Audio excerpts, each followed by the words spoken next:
They all clicked up, linked up and said, listen, we gotta just do this, okay? Not only that I don't like him, because that's normal, people don't like people, but these people united and said, okay,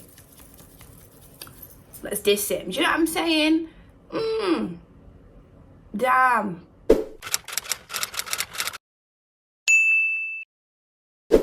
Hi, hello, I'm back. I'm here, I'm back, okay? I feel like you should know already. There's all this disses and all this stuff going on.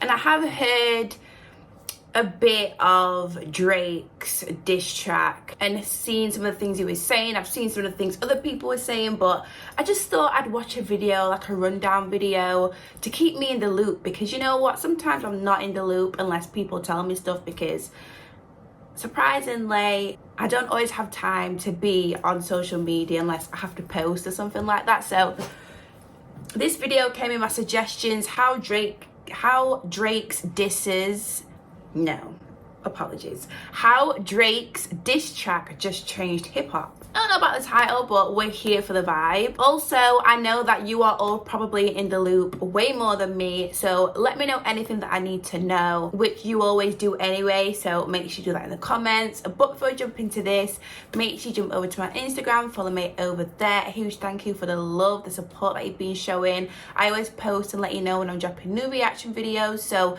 make sure you jump over there. Let me know what you think about this, the people dissing Drake, what you think about Drake. Let me know what you think about this whole situation and what is going on. I'll reply to some of you in the comments. But anyways, guys, thank you for watching, and I'm gonna jump straight into it. You know, sometimes I just need the goss, okay? So this video hopefully gives me what I need, okay? After weeks of waiting, Drake has finally responded. Let me say this as well, sorry. Let me say this as well. I thought Drake was not gonna respond. Like, he posted like a meme. You know, when that guy is digging towards the diamonds and then he ends up like giving up, and then the other guy is doing whatever, you know, that like that picture, you know what I'm saying? And didn't it say some, I just thought he wasn't gonna respond. That's what vibe I got. I thought that he wasn't gonna respond, but we're here now. To Kendrick Lamar, Future, Metro Boomin, and everyone else who has been coming at him with an insane diss track, and as what seems like the entire rap game has turned on Drake. Yes. The pressure has been at an all-time high for him to deliver, and with this song, he definitely did just that. So in a rap world where everyone has been moving against Drake in an all-out musical war, the pressure's been on for the OVO rapper to actually respond to the guys who he has had so much tension brewing with for years, and with this new diss track, Drake has shown that he is ready for battle as he comes firing at his rivals in full force. Now on this diss track, Drake has 5 main targets who he attempts to humiliate, with them being Kendrick Lamar, Future, Metro Boomin, The Weeknd, and Rick Ross, who of course all just dissed him on Future and Metro's album We Don't Trust You. And while Drake fired at all these artists, the one who he seemed to spend the most time coming at is Kendrick Lamar, and considering the fact that these two have been throwing subliminals at each other for over a decade, and also that Kendrick just came at Drake with one of the most insane verses that rap has seen in years on Like That, Drake had to fight Kendrick with everything he has. And well, let me just say this as well, like, where is the beef? Like, where did the beef come from between them both? Like, what is going on? Like, do you think they was all in like a room and was like, you know what, let's all do this diss track, let's all diss him, let's all throw shots, okay? Or like, do you think there was in like a group chat? Okay, maybe I'm doing too much, but I don't know, because they all seem to just come together and unite and just do a diss track on Drake. You know what I'm saying? I wonder how it all happened, how they all planned it.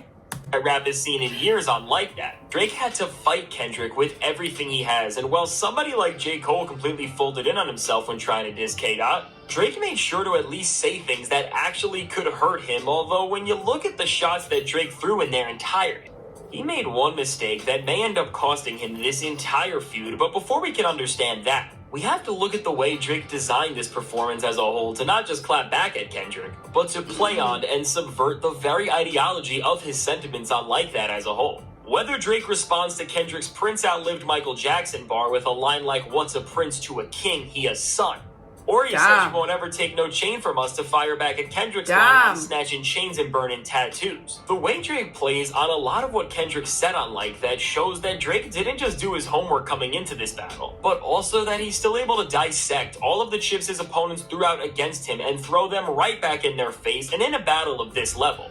This is a skill that can help him hold his own at all times. A lot of the shots Drake throws at Kendrick are both pretty clever and funny, such as when he disses Lamar's shoe size with a bar like "How you big steppin' with a size 7 men's on," and the whole bit where Drake clowns Kendrick for doing features on pop songs with artists like Maroon 5 and Taylor Swift is a nice dig at Kendrick for what it is, but as these disses are nothing more than just some light jabs. They are not defining what this diss really means for the Drake and Kendrick Lamar beef, as Drake takes much bigger swings at him in the track, but the question really is, does he land them? Now, one of the main ways Drake tries to clown Kendrick is by saying that he is just as inauthentic as any other artist in the music industry, and beyond this, whatever Top Dog Entertainment orders him to do, he will instantly follow, and despite Kendrick not being on TDE anymore, which makes a lot of this feel like it was written years ago, this is one of the strongest angles that Drake tries to come at Kendrick with, as he alludes to the fact that Lamar is getting legally extorted by the label, and with Drake having signed a $500 million contract with Universal where he keeps his masters, he most likely does have the edge to knock Kendrick about this on some level, but regardless of splits and deals. Talking about how bad a record contract may be is only going to push Drake so far, but his disses don't stop here.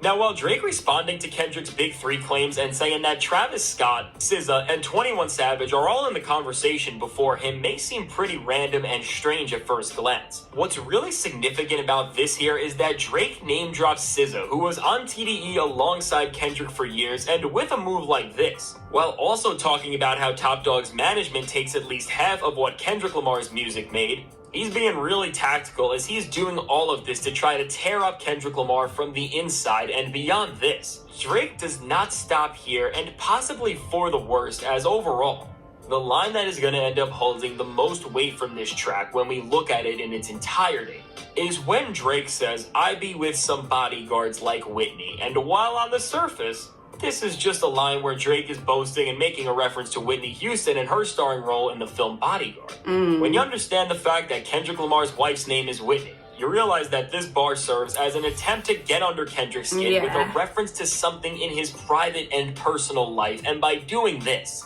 while it may seem super not him mentioning his wife, and show that Drake is operating on a level where he is willing to destroy anything in any way possible. When you know all the facts, you really gotta ask yourself if Drake has learned at all from his last massive feud, because after mentioning Pusha T's wife's government name on his track Duppy Freestyle, Push came and handed Drake the biggest L of his career with the story of Adidon, but overall, aside from this possible mistake, Drake responded back to Kendrick with about as good of a performance as he could have, as his shots were calculated, diabolical, and well written, but with Drake relying on some of the same methods he used in his beef with Pusha T here, this could have given Kendrick all the motivation to do something truly nuclear against him. But beyond dissing just Kendrick, Drake threw a lot of smoke at Future, Metro Boomin, The Weeknd, and Rick Ross. Yeah, what is going on? Like, all the Future, Rick, why is everyone like, you know what, we don't like you? Like, I need to know what, because there's a lot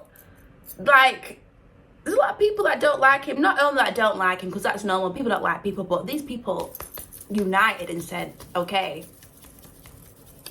let's diss him. Do you know what I'm saying? Damn. Artists. It seemed like even Drake was shocked that he had to diss Rick Ross. Now, despite how shocking it was for Drake to see one of his most loyal collaborators turn against him, it seemed like Drake shut down Rick Ross as he dissed him from every single angle he could have, but just a few hours after Push-Up surfaced, Ross has already fired back with a diss of his own, as he has shown the power of competition in hip-hop. As with his back against the wall, Ross was able to craft a track that definitely warrants a response from Drake, as Ross said some insane things that actually revealed why he turned on Drake in the first place. From Ross saying how Drake's failed at running a label, to questioning Drake's own credibility because of the persona he tries to portray himself through, Ross throws out some pretty solid shots at Drake, but beyond the jabs, what makes this cut insane in its own regard is where Ross says, "Told you, stay scheming, I predicted my fate," which is obviously referring to his collab with Drake and French Montana, and with Ross's message on the song being very clear. It's shining at me. Apologies for that. my voice did not work out, but that's a good ass song. I'm gonna add that to my playlist after. Great song. To his collab with Drake and French Montana, and with Ross's message on the song being very clear about the fact that he will always be by the side of his friends. Later in the track, we find out that he wasn't just defending any friend, but French Montana of all people, as Ross says that Drake threatened to take legal action against French to avoid having a collab of theirs on his latest project, Mac and Cheese 5, and regardless of what you think about French. This is wild for so many reasons, as beyond showing just how loyal Rick Ross is to his collaborators, we now know that Drake went as far to threaten an artist who has worked with him so closely in the past with legal action. Now, the only thing that holds this diss track back is the fact that Ross drops this insane information just by blabbing on at the end of the diss and not actually by rapping it, but still. For the insane things he revealed about Drake and for taunting him with details that were placed in the track, like the clip where Drake says his favorite rapper is Rick Ross. While he won't definitely get the fanfare that Drake has gotten, it's clear that Ross and Drake are going to have even more back and forths if either of them wants to walk out as the clear winner against him. Now, right behind Kendrick, the rapper who Drake comes at the most here is Future, and as Future has had some of the most successful moments of his career while working with Drake, Drake had a much stronger angle to enter the ring against him with, as he immediately comes at Future on this track, talking about how he gave him his first #1 song, and throughout the rest of the cut, he taunts both Future and Metro, saying that they are seemingly obsessed with him, and while not the craziest line technically, Drake telling Metro to be quiet and make some drums is one of the most memorable moments on the entire track, and is definitely going to stick in people's heads all the way to the point where Future and Metro will have to respond, otherwise it will seem like they already lost. Now, after over a decade of tension, another artist who got some shots thrown his way on this track was The Weeknd, as Drake came at him for seemingly abandoning Toronto and faking his relation to their city, but he doesn't stop here, as he clowns The Weeknd for giving Future and Metro so many features and also allowing his manager to apparently blow a lot of his money away. Now, as The Weeknd's a singer, it'll be interesting to see how, if he at all engages further in this feud, and while these are the 5 main artists to receive all the shots from this track, beyond the disses, Drake also makes it a point to mention J. Cole on this cut and his recent move of apologizing to Kendrick, as Drake says that he doesn't care what the guy he just did a joint tour with thinks, because in his eyes, Kendrick Lamar's verse on Like That was weak, and while we all know Drake doesn't even believe that himself, this is the type of energy he really needs to channel at this moment to hold his own in this beef against Kendrick. So overall, looking at how Drake went against so many heavyweights in the industry who are dissing him with only the help of a DJ Academic sample, it's pretty impressive to see how much damage he was able to deal here, and while Kendrick in the grand scheme of things is really not fazed by any of this despite how hard it may have been, and if anything, all of these shots are only going to make Kendrick's diss even harder. For everybody else, Future and Metro Boomin are going to have to do something diabolical to get an edge over Drake and for The Weeknd. While he walks out of this looking the best out of him, Future, and Metro, he still needs to go against Drake in a way of his own, so overall, this track definitely succeeded in what it was trying to do for the most part. Now, with a lot of the people coming at Drake seemingly being put to rest for a while with this track, we are now left looking at the center stage matchup of this entire beef, which is of course Drake versus Kendrick Lamar. The balls have been placed right back in Kendrick's court, as after getting the most direct and personal shots that have ever been thrown at him in his entire career, it's now time for Kendrick to prove once and for all who the king of this generation is, as Drake has stood up and challenged him in a way that no other rapper has ever, and while Kendrick still may be the favorite in this beef, Drake is definitely going to push him to the limit. This is really amazing for hip-hop, as we are witnessing a battle unfold between the 2 most important rappers of our generation, and no matter what side you are on and who you want to win, just appreciate watching these two go at it in a way that is truly changing everything in rap music. So let me know, what do you think of Drake's new diss track, and who do you think got hurt the worst, and who do you think is going to come out of this situation on top? I can't wait to hear what you have to say, and if you want to see my video where I rank every album that's ever been released between Drake and Kendrick Lamar, all in order to find out who the best artist of them truly is, check out the suggested video. There's just a lot of stuff going on. People are obviously not feeling Drake. I wonder. I mean, I know everyone probably has their own reasons and stuff like that. Like, everybody does not like everybody and everybody, you know? But, like, the way, like, there's, like, 10, okay, not 10 people, but there's like 5 people against like one person, like they all clicked up, linked up and said, listen, we gotta just do this, okay? I just want to know how that happened, how they like planned that. Were they in a group chat? Were they all like talking about him, like, you know, and were they all talking about him, and were they all like, you know what, let's diss him in this song, you know?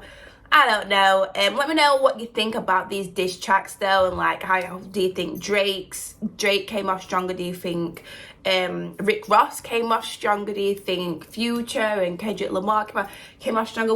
Let me know what you think in the comments, and anything that I need to know, let me know as well. Keep me in the loop, please. I would be very grateful. But anyways, guys, thank you for watching. I hope you enjoyed it. I will see you very, very soon in the next video. Bye.